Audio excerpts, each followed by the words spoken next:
আমলকি একাদশী। যুধিষ্ঠির বললেন, হে কৃষ্ণ, মহাফলদায়িত্ব বিজয়া একাদশী কথা শুনলাম। এখন ফাল্গুন মাসে শুক্ল পক্ষের একাদশী যেই নামে বিখ্যাত তা বর্ণনা করুন। শ্রীকৃষ্ণ বললেন, হে মহাভাগ্য যুধিষ্ঠির, মন্ত্রতার প্রশ্নের উত্তরে মহাত্মা বিশিষ্ট এই একাদশীর মহিমা কীর্তন করেছিলেন।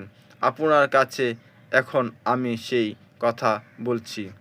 এই একাদশী নাম আমলকি।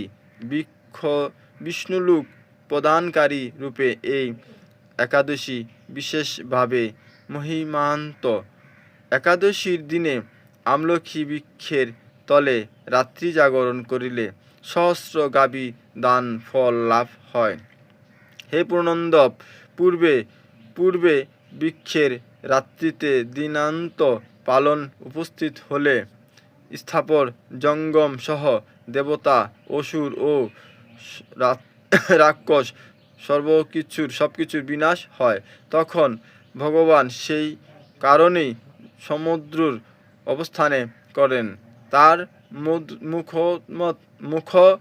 মুখপদ্মে থেকে চন্দ্রবাণের এক বিন্দু জল ভূমিতে পড়েন। সেই জলবিন্দু থেকেই একটি বিশাল আমলকি বৃক্ষ উপস্থাপন হয়। হরে কৃষ্ণ, রাধে রাধে। আজকে আমলকি একাদশী ব্রত পালন করিলে এবং আমলকি ফল ভক্ষণ করিলে সহস্র গোধানের ফল লাভ হয়। তা সকল আরও অন্যান্য পূর্ণ ফল আছে। তা আমরা পূর্ণ ফলগুলো চিন্তা না করে একাদশী কর্তব্য করব। রাধে রাধে।